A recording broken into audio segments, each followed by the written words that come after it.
Welcome back to the You Winning Life podcast. I'm Jason Wasser, and today my guest is a self-worth specialist and author. He is a certified personal trainer, ordained minister, mentor, motivational speaker, and author of The Corridor to Conference. The author, let me start that over. Today's guest is Trivial CW Lynch. He is a self-worth specialist and author. He's a certified personal trainer, ordained minister, mentor, motivational speaker, and author of The Corridor to Confidence. Born in Chicago, raised in Toledo, relocated to SoCal, jumped on the crazy decision-making because something moved you deep in your heart and your soul. And his mission is to find the possible in everybody. Trivial CW, thank you for joining. Oh, thank you for having me. I really appreciate it, Jason. Thank you. Absolute pleasure to have you. So you are the possible. Yes. I am the possible. You are the possible. Yes. So what does that mean? What does that mean? I am the possible at its core. Really what it means is the ability for us to live in such a way that we realize in and of ourselves that I am, which is a present tense, right, statement, the possible, which is a future tense statement. I am the possible. I and my possibilities are one and the same. Everything I hope to be tomorrow, I already am today. And it's a philosophy built on the fact that we are our creator's creation, and that we are created as, what we are. We are born, we are created, we come into this life as what we are. And so I believe that within each of us, there is a natural organic desire, right, to be the possibilities that we have within us. There's like a DNA of possibilities that are within us, and we just want to realize self. So the possible is self. It's I am self. I am, what I desire and dream to be. And once you have that revelation, once you have that understanding, you are what I call self-inspired. It's an internal inspiration. So how did that journey of becoming I am for yourself take shape? Yeah. So I Am the Possible began a few years back. Had to be maybe around 2005, 2006. I was traveling back and forth on out here in California. We have these metro rails, and I was traveling back and forth from one city where I worked back to home, and I would do that each day. And as I was riding this commute, I would see individuals on the train, and I began to take notice of their eyes. Now you have to kind of go with me and kind of use your imagination here, right? And I'm very outside the box, but I love to use my imagination. So anyway, I'm people watching, I'm observing, and this is just my truth, right? I looked into their eyes, and day after day, week after week, their eyes were telling me a story. Their eyes were, in a sense, speaking to me. And what I heard, the revelation that I got while I was observing them was, I really want to like myself, but not like this. And that was a phrase that kept coming up. I really want to like myself, but not like this. And what I got from that was this revelation where there was this human heart that desired to appreciate, to accept, and to, as I say, approve of themselves, but they were being held hostage by their current condition and their current situation.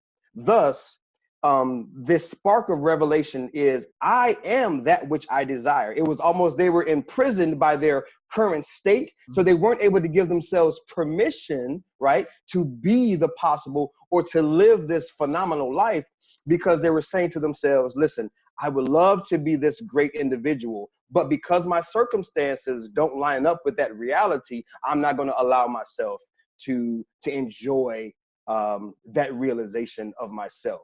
And so one last thing about that was, it kind of all came to fulfillment when I was asked to give a message at my church, and I began to study the life of Gideon Mm.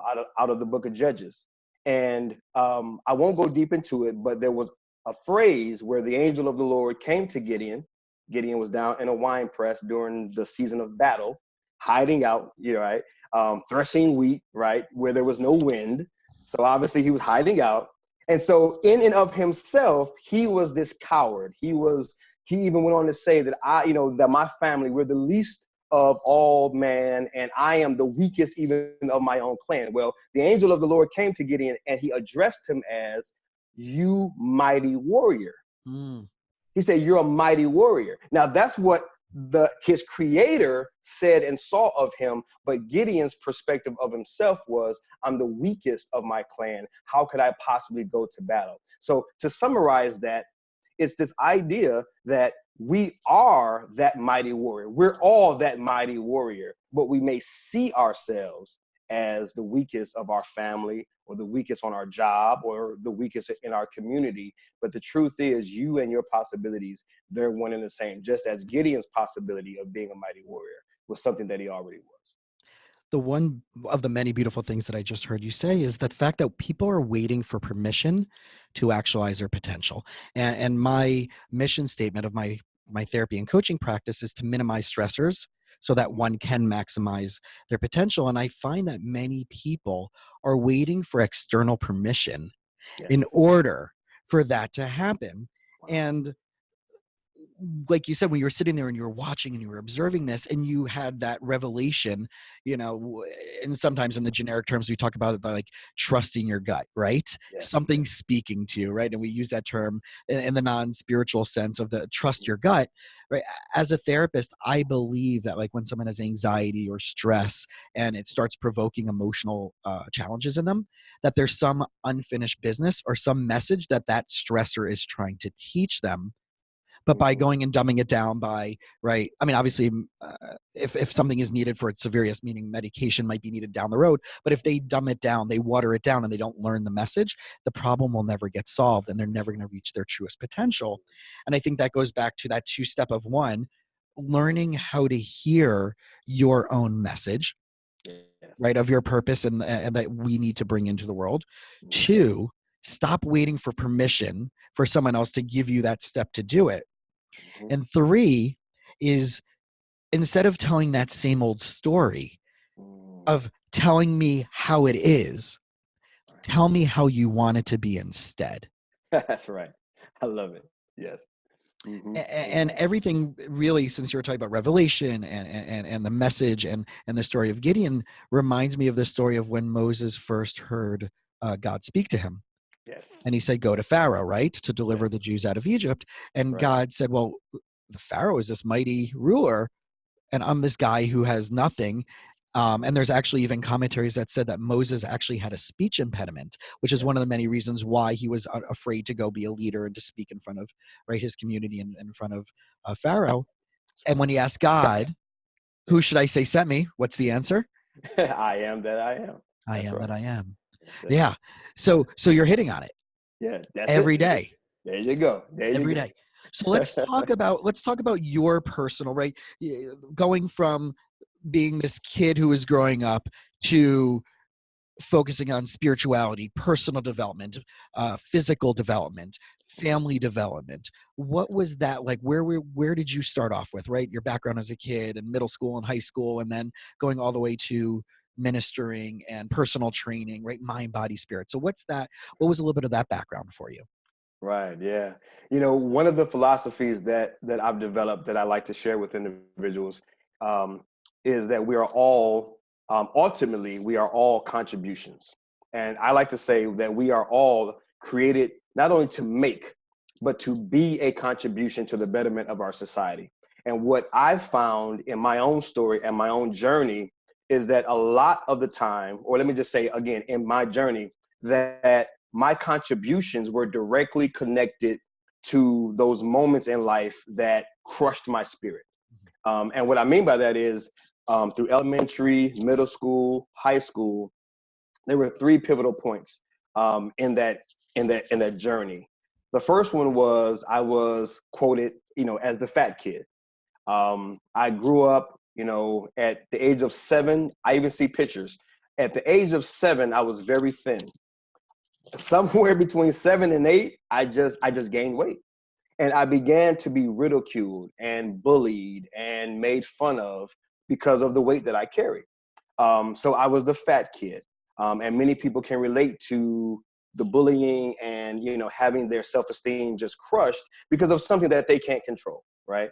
From there, I grew up without a father, being in my home, my mother addicted to crack cocaine and cheap wine, alcohol. So because my mother was still in the community, I was picked on, I was made fun of because of her condition and because of her dependencies.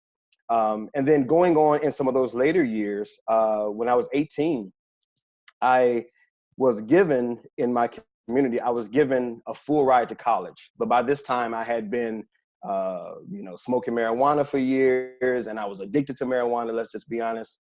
And I wasn't showing up for class. And I remember a pivotal moment when I came home one Saturday morning. My grandmother had a letter in her hand. She met me on the porch where I grew up. And she said, "Travell, you've got two choices, right? This letter tells me that you've not been going to class. You got two choices. Your first choice, you can stay here and start going to class and get your education. It's free ride. Or number two, you can get out." Right? And grandmother loved me, man. She raised me, God bless grandma. But I chose to get out, okay? So I chose to leave. And listen, man, when I tell you, Jason, 7 days later, man, I'm talking 7 days later, my clothes were in garbage bags on my front porch. And for the next 2 years, I was this house hopping, homeless, just nomad, man. I was just in the streets, sleeping where I could. And at my lowest point, I was sleeping in a roach-infested apartment building, and my t-shirt became my pillow.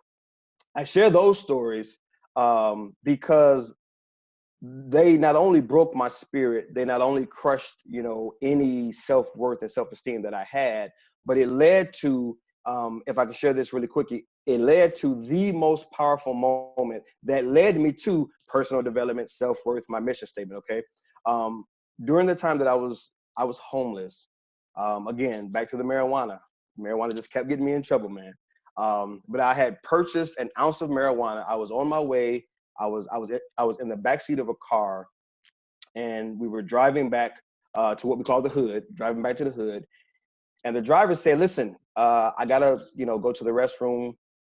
Let me stop off at this house." So we pulled into this alleyway.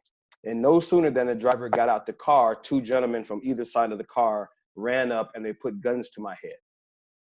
I remember it like yesterday. The guy had a purple rag on his face. He put the gun right up to this temple and he pressed it against this temple. And it was a setup. Long story short, it was a setup. But he said, "Give me your weed, give me your money." And he said some other things that I won't repeat.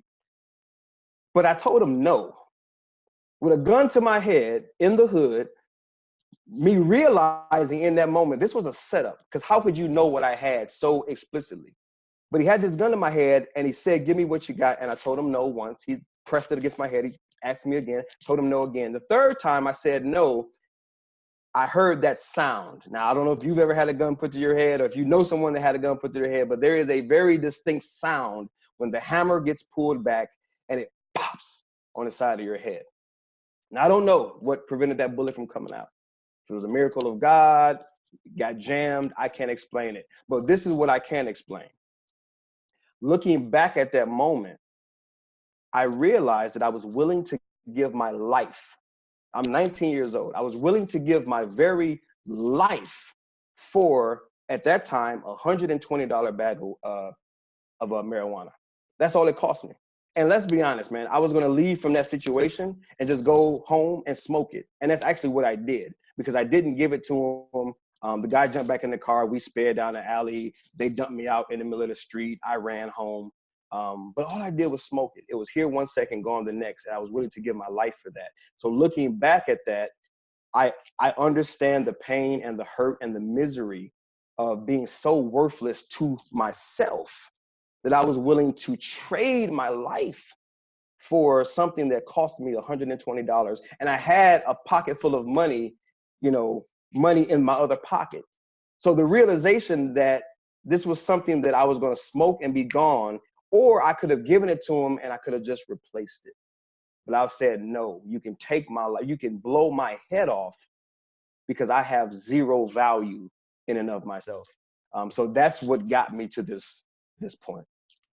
And that story repeats itself no matter a person's background, no matter a person's experience, that we choose, unfortunately, unconsciously many times, to be in the comfort of stuckness because that's what we know. Yes. Wow. And then neurologically, we literally create neural pathways that will then allow us to only see the reality that aligns with that, right? So when they talk about the law of attraction world, it's very neurological based. The more we tell a story, the more we feed a story, the more we focus on those things that we choose as priorities, is the more of what shows up. And we can't get different because we're not going to recognize that which that is different than that. And we create that groove in the record, right? Right. So you're just shared like how stuck you were because, right, it sounded as much as you wanted to do differently, the priorities were the priorities that which were for you at that time. That's right. Right. So when did that switch? When did that So, start to change? So that changed. As I write about in my new book, I have a new book called What is Enough? And there's a chapter in that new book called Sunday Morning. And the sun is not S-U-N, but it's S-O-N, as in the Son of God. But it's called Sunday Morning. That's the chapter. How it all changed was I was brought up on charges for grand theft. Now, at that time, I was living in Toledo, Ohio. So grand theft carried a sentence of 7 to 15 years. Okay. My girlfriend, my wife today, but my girlfriend at the time, she was pregnant with our first son. And they caught me, man. Caught me red-handed. I did it. I was wrong, but I went to jail for it. And it's a Sunday morning. It's over the weekend, so I'm not going to see the judge until Monday. Sunday morning comes, and the bailiff comes down the hall and he says, "Hey, anyone who wants to get out, anyone who wants to have Sunday morning service, we've got a church representative here. You can, come on out, have service." Well, all I was thinking was I need to get out of this cell because I'm tired of staring at these walls. Let me go. Went to this service, and they told me a story, man. They told me a story about this man named Jesus. And I listened to the story. I listened to, the things that they were sharing. Now, this is funny because to this day, I don't remember one word that they said. I was spaced out. I just know that I was at the lowest of my low, right? Remember earlier, I said that I didn't have my father in my life. The last thing that I wanted to do, even though I was doing bad in the streets, the last thing I really wanted to do was to repeat that cycle for my son. And so all these things were going through my head. And so they said, if you want to accept this new life in Christ, this new life in God, raise your hand. And without me consciously knowing that my hand was moving, man, my right hand just flung up in the air. They prayed with me. My pastor at that time for my church, he came. He got me some representatives. I confessed to the crime. We worked it out. I got released. And the way that things changed was for the next 2 years, I served in my local church there. Then we moved here to Southern California on an act of faith to come and to start this new church here. Not even a year into being here in California, I was asked to give a 20-minute message on the life of Jesus. So I shared this quick message, about 15, 20 minutes, and I'm up at the front desk packing up my bags after I've shared. And this pastor at the time, he's since then passed away.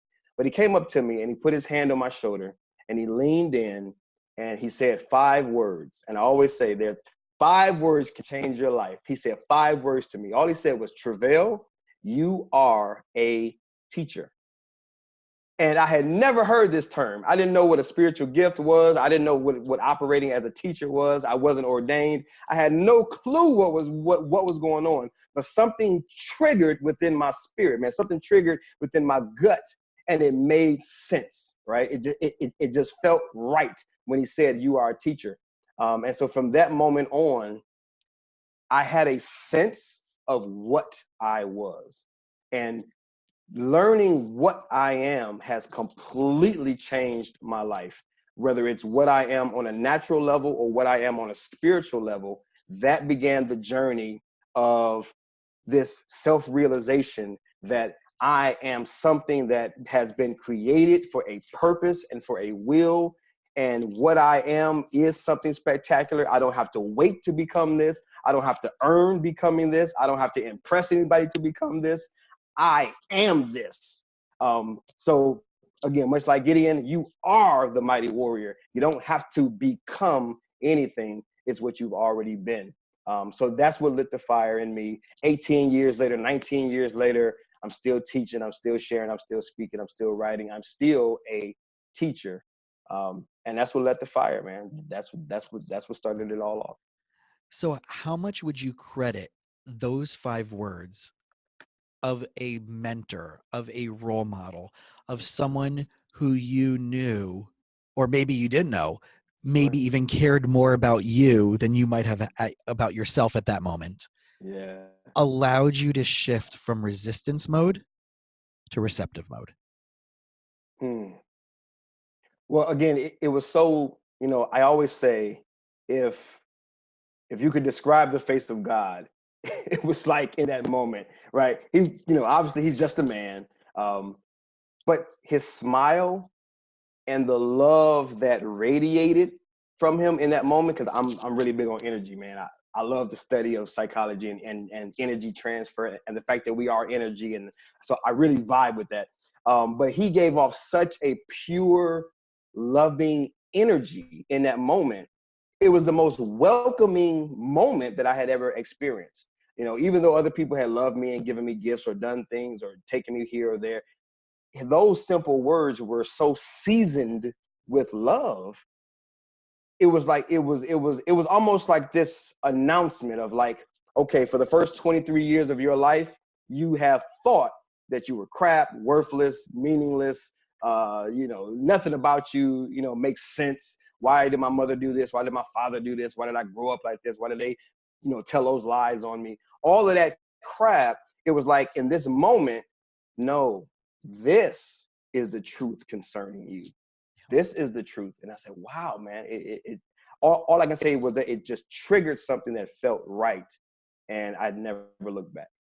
So in addition to everybody listening out there going and getting your new book, which I'm sure, right, all the secrets of the success to getting this, right, the formula's in there. It is. Yes. What can you share that maybe it does relate to that moment? And it sounds to me like that person broke through your lack of confidence and your self-defeating thinking in that moment. Mm-hmm. Mm-hmm. How can we implement that by ourselves when we might not have that resource in our life, or we have those resources, we make the choice to not tap Mm-hmm. into them, right? Right. And I think that's part of the story, and I hear that from a lot of my clients. Well, I don't know where to go, I don't know who to talk to. And I share my favorite example of the first dream team, right, Ah, of the yes. Okay. Olympics, Right. right, Right. the first year that they allowed the professional athletes from the NBA to play. Right. So if you can create your own dream team, Mm. who would that be that you would bring into your life? And they're like, well, I don't have the money to access that. I'm like, I didn't say you have to know them personally. That's right. We got the internet now, right? That's right. Right. These people out there can be your coaches. They don't have to know who you are for you to take their wisdom and their, right. So if you were to break up your life into your 5 most important priorities, right, the 5 categories of your life that are most important to you, right, if it's health and spirituality and family and business, whatever it is, who are the best people out there, whether you know them or not, that you can life hack and just do what they're doing and reverse engineer it for yourself, right, as it makes sense for you? What are some of the key things that you have found as a teacher, as a Mm-hmm. guide, as a person who helps people find their own revelation of self, which Ah, we're going to get yes. more into in another moment? But Yes. what are some of those key factors that you would like to say, hey, this is how you can do this at home? This is, once you finish listening to this episode of the podcast, here's what I want you to do. Oh, awesome. Awesome question. Thank you. Because I love to share this. This is the man. This really gets me excited because I love when people want to improve and people want to change. I'm the Possible actually is a self-development company, and it's founded on the idea that the greatest form of self-development is self-discovery. The greatest form of self-development is self-discovery. So this all ties back into what I was sharing earlier when Pastor Eric was his name. When he said to me, Travell, you are a teacher. The fact that I had never gone to seminary, the fact that I had never gone to college, the fact that I had never been mentored by a great speaker or a great orator or a great teacher of any kind, the fact that it was innate, it was organic, that they would just say, hey man, share on this message, and that I could in the right way, let me say this in the right way, I could perform at such a level that he could see it, said that it already existed, right? So we don't have to invent self, so to speak. It's discovering self. It's discovering what's already there. So I like to put it in the framework of, think of yourself as an ocean. There's only so much going on the surface. There's only so much going on. A dolphin might pop his head up and you may look at that dolphin like, oh, wow, amazing dolphin. Or a shark might come by and you look at his fin and, oh my goodness, So, but there's only so much going on at the surface. The treasures of an ocean are beneath.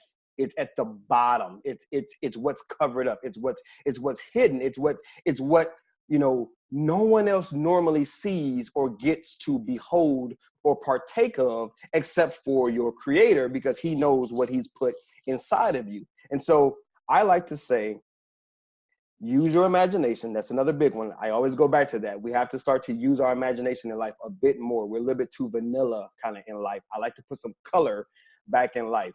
I say self-observe. That's rule number one. Self-observe.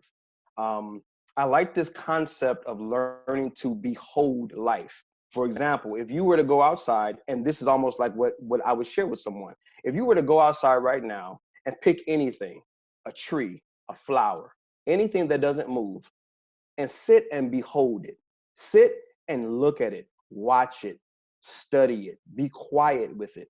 Allow it to impress upon you its beauty without you judging it, without you naming it and claiming it and judging it and making it something that you already know about. So it's more of a regurgitation of thought, but you actually look at it and allow it to speak to you.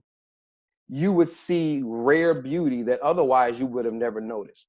Well, we get to do the same thing with ourselves. So like you said, if I'm sitting at home doing this myself, I can start to self-behold and I can quiet myself. That's another big one in our society. We're not very quiet. We're very hustle, bustle, grind, beast mode, balls to the wall, get it, go, get it, go. And that's keeping us blind to our own beauty. So it's this idea of quieting oneself, meditating in oneself, and just observing, what do I do well? What has no one ever taught me to do? I've never gone to college. I've never gone to school. I've never studied for this, but I have a knack for this area. Some people can cook amazing meals and they've never went to culinary, right? Just as an example. So step one, and there's different levels that I train people on, but step one is self-observation. That is rule number one. Look at yourself, because many of us are looking through the framework and the perspectives of what other people have said over the years. So that's why I felt when I was a fat kid and your mother's a crackhead and your father is no good because he's not in your life, and the weed might as well be more worth than you, and all of these other things that were like dumped on me. I was working and seeing myself through that framework. And the only way that you can start to pierce through that is to begin to quiet yourself and really self-observe. So that reminds me of a really, really powerful story. And it's one of my favorite stories about this person who goes to a guru. And the guru says, well, I want you to meditate for 5, 10, 15 minutes, whatever it was, a day. And the person's thinking, And he goes, are you sure that's going to solve my problem? And the guru goes, yeah, I want you to commit to this. And the person responds back, but I don't have those 5, 10, or 15 minutes a day. And the guru responds back to that person, you don't have the time not to do that. That's right. That's right. Right. Excellent. Excellent. Yes. So as we talk about playfully, right, the guru, that people are out there looking again for permission outside of themselves, right? So much, right, is spent. There's so much money being spent on the self-development world. It's the next seminar, the next workshop, the next book, the next training, the next diet. Right. That's Sure. going to solve my problem. And they're waiting for that to hit them across the face. Talk to me about your perspective of that revelation of self versus someone either being the guru or someone looking for the guru. Right. Right. Yeah, the thing that I find most fascinating about this world, I actually released a rant video the other day, really talking about this because we live in a culture where we're so guru driven, we're so charismatic, we're so dynamic in our speaking and delivering that we start to idolize, look up to, and really to some degree, if I'm being honest, worship these public figures, and we cling to their every word, and we go to the big events and we spend thousands of dollars and we get their coaching and things such as that. And I'm not saying that there's no value out there, and I'm not saying that none of them are sincere. I'm just saying that from the learner's perspective, that in my journey and my experience, I've learned more about what makes a true difference in my life from the quiet, still observations of self than I ever have of being at a big event or listening to a motivational speaker. Motivation is a start. It's like a key to the ignition of a car. It definitely does get you going. It definitely does tap in and trigger some things.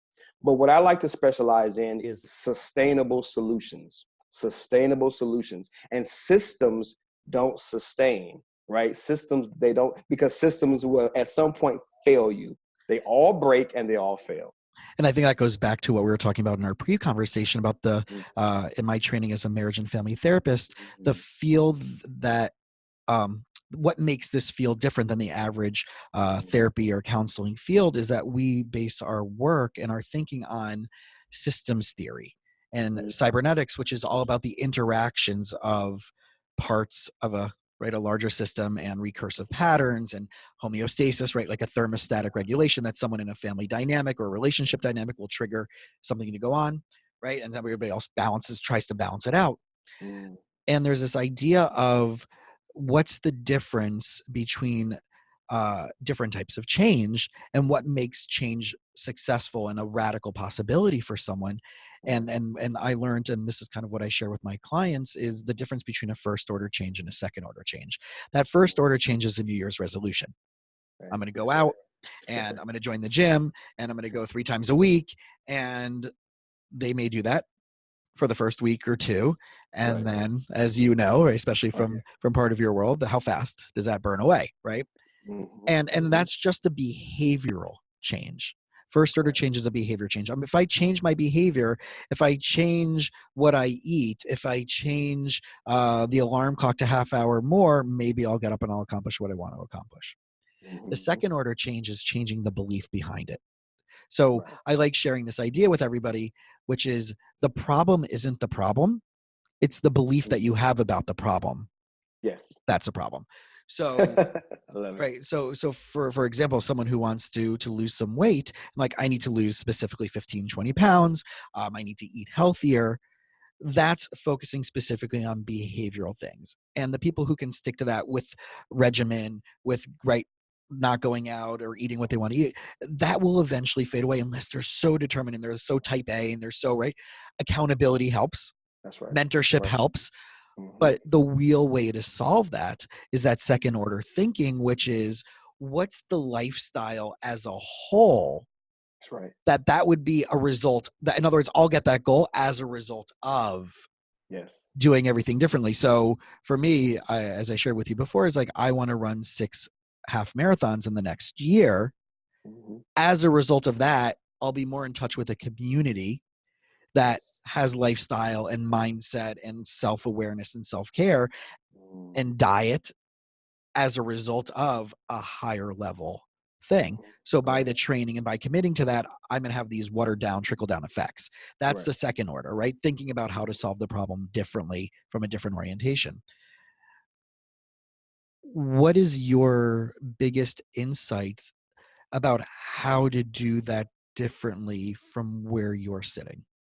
Instead of, again, that motivation, right? And I love, everybody needs a tune up.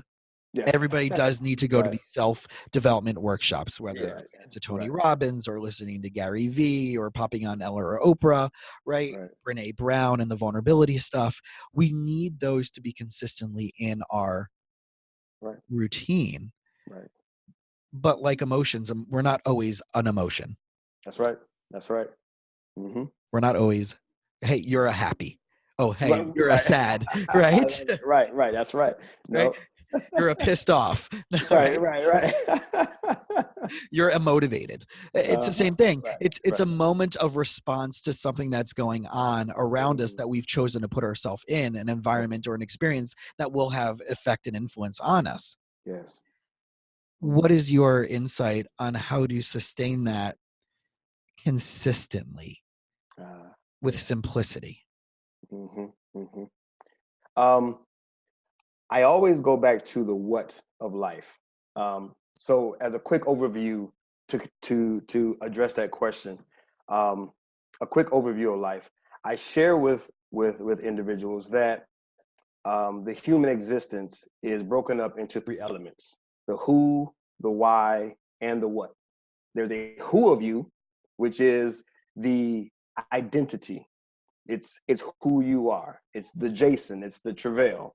Who are you? Okay, we need to know who we are. And there's some different levels to identity, but in a nutshell, it's the who of you. And then there's the why of you. The why of you is, I like to think of it as our creator's intention for your life, or your purpose, or yeah, the meaning of your life. Why do you exist? But what I found is the one that has gotten the least amount of books written, the least amount of press, the least amount of airtime, the least amount of dialogue is the what of life, and the what of you. The what of you, I like to look at it as the investment. You, as I said earlier, you in and of yourself, you are a contribution. That's kind of one of my revelations, kind of one of my philosophies. I also believe that you are an idea. I believe that you were created in the mind, the imagination, the very thoughts of your creator. So as an idea, what does that represent? That represents a solution to a problem or an answer to a question. And so how do you sustain it? What's the sustainable solution? I like to look at it as, what is the inspiring image? Because when we go to these motivators, when we go to these big rah-rah events, what we're tapping into emotionally is a preview or a picture of what we most desire to be. That's why they're so electric. That's why we're standing on our seats and we're screaming and the music's going and the lights are going and we are feeling a all-time high because we're tapping into, we're getting either a picture or a preview of what we desire to be most. Well, my philosophy, what I've learned is I learned how to do that in my bedroom. I learned how to do that at the gym in the morning. I'm having big events in my kitchen, in my living room. See, I don't have to pay you $1,000. I don't have to wait until Tony comes into town. I don't have to go down to the Staples Center in LA. I got the big event right here, right now, and I can tap into it whenever I want to. And so that's what I want to train people on. It's all you're looking to do is see yourself, but you're not seeing the whole self, because what you are is the piece of the puzzle, I like to say, that's being left out. And so the sustainable solution is, once I have a revelation of what I am, I am able to internally inspire myself because I see myself as a contribution, which goes back to what we said earlier. I don't have to become it. I already am it. And if I'm already am it, I can do it at any moment and any time.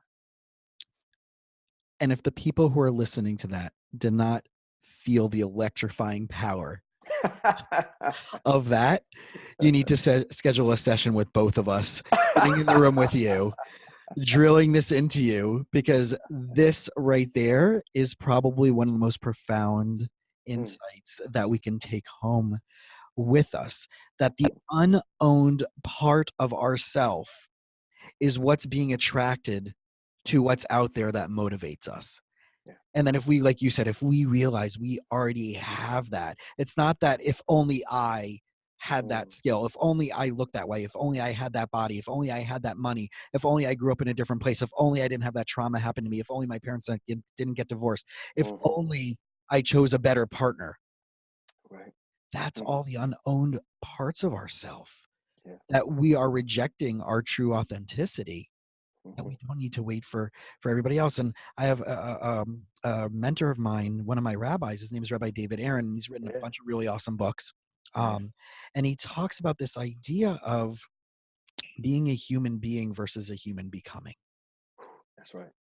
And if you focus just on the word being, he said, well, why don't we have permission to call ourselves a human becoming over a human being? If you're a human being, you are being. You are all that you are, and that comes with the limited mindset. But if you take that you already are what you are, and that's going to allow you to do more from the positive perspective, then the becoming is the excited part, not the I need to wait for it part. Right. That's right. So the idea that I want people to walk away with, exactly, for really impressing upon what you just shared, is that you are the human becoming.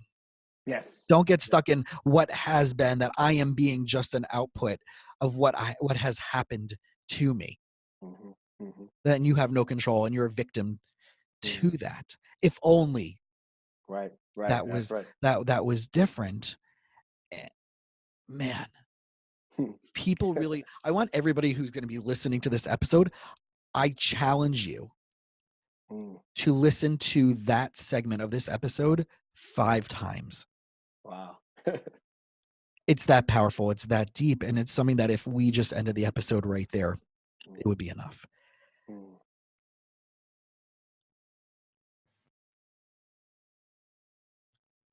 Everybody has it in them, right? That's right. That's right. Yeah. The phrase that I wrote down as you were speaking is "you are a contribution," which reminded me of I can't remember where I heard it from, but it was the idea of that your birthday is the reminder that the universe and or God and or whatever spiritual path, right, that one has chosen needs you to exist. Yes. Wow. That's powerful. Yes. That's right. That's right. So for us to be a contribution, we have to own the letting go of if only. That's right. That's right. Yeah. So to tie this all together, and if you only had 2 minutes to spend with someone, you know you would never meet them again. And you really didn't know much about their background, maybe after 30 seconds of hearing who they are, what they are, where they are. Right. And you can stand on one foot and teach them everything you know. Right. In 2 minutes or less. What would that be? The first thing that I would say, and that I would want you to hear most, and that I would want you to hear the clearest, is that you, in and of yourself, are enough. Nothing outside of you has ever, currently are, and will ever complete you, make you any greater than what you've always been. What you are is why you are. What you are is significant beyond your imagination. What you are, as I like to say, makes who you are prominent. Your prominence preceded you. The fact that you are, the fact that you exist, your existence is the evidence that you are enough. Your, what you are makes who you are prominent. What you are makes why you are possible. And you are, in and of yourself, you are enough. Nothing outside you, nothing outside you, nothing tangible, nothing you can touch, taste, see, smell, nothing outside you will ever determine, can ever determine what you are. It never has, and it never will. Is what they've taught us, is what we've been conditioned to believe, is what we've learned, that with the very innocent sounding yet very damaging age-old question, what do you want to be when you grow up? It set us on a path to believe that the greater me is somewhere out there, somewhere down there, and someday, some way, somehow, I'll finally, eventually earn or equate to or accumulate enough to be enough. You were born enough. You are enough.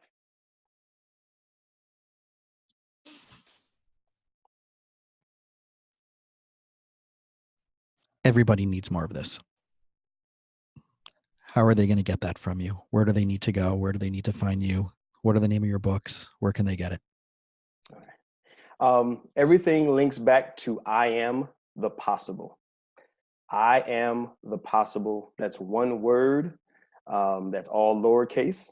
If you're tapping it, typing it into your internet browser or on your smartphone, iamthepossible.com. That is my website. If you go there, you'll learn my philosophy. You'll learn how to book me for speaking engagements. You'll learn about the books that I've released. You'll learn about the events that I have coming up.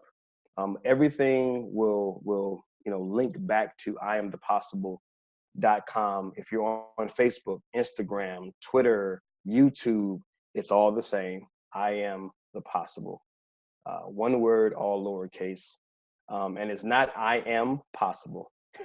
It's I am the possible. That's very important that we keep the in there because it's what you are. This conversation is exactly why the You Winning Life podcast exists. So if you're listening out there, you're watching this episode, if you found value in this, please subscribe, share it with the people that you care about. Reach out to us. Yes. Reach out to us. The beautiful thing about social media and technology today is that you can get in front of someone. And I saw you on my buddy Roman's podcast, who I just met about a month ago. And the network gets bigger just by being willing to take the risk to drop a DM on someone's Instagram. So instead of sliding up into someone's DM that you're trying to hit up for some potential nefarious reasons, I challenge everybody to hit up someone's DM who influences you, who you're like, man, I like what you just said, right? You saw someone doing some radical transformational changes in their life, and hit them up and give them a shout out and say, like, can I pick your brain for 15 minutes? Right. That's right. That's the mentorship. Be bold and ask. So I'm going to make a bold request for everybody out there. Subscribe to both of our social media on Instagram, right? Jason Wasser LMFT on mine, and I Am the Possible on yours. Subscribe to this show, You Winning Life, on all platforms. Share it. Yes. And it's free. Free value, free wisdom. That's right. And then go buy your books. Right. drop the money on your books. Right. Spend some money on yourself, people. There you go. Hire a coach, hire a therapist, hire a personal trainer. Get your mindset right. I always joke with my clients that one of my favorite psychologists and philosophers, Dr. Cube, tells everybody to check themselves before they wreck themselves. That's right. Exactly. Yep. So profound. Yes, a small phrase, but powerful phrase. Much more power than we think. Uh-huh. Well, thank you. It's been truly, truly an amazing honor to spend this time with you. And Thank you. I have a feeling we're gonna have this conversation continue and delve in deeper, in our Thank you. next conversation. And I look forward to that happening again. Likewise, yes. Thank you. I really appreciate the opportunity. Thank you for this moment. I value moments because that's really what we have, and we never understand the potential of a moment, the exchange of human life. Um, because of what we are, we've contributed to one another, and we've contributed to the larger audience. So I don't take these moments for granted, man. I really appreciate these moments. Appreciate the questions, appreciate your platform, appreciate your work. So thank you for all that you do. And I'm praying and I am supportive of your work and your mission and your practice. So I'm looking forward to even greater things coming from you and for you. Thank you. Very much appreciated. Mm. All right, y'all. We'll see you next time on the You Winning Life podcast. Thanks for checking us out. And again, check out Travail's social media. I am the possible. You can find me on Instagram at Jason Wasser, LMFT, and subscribe on all platforms to the You Winning Life podcast.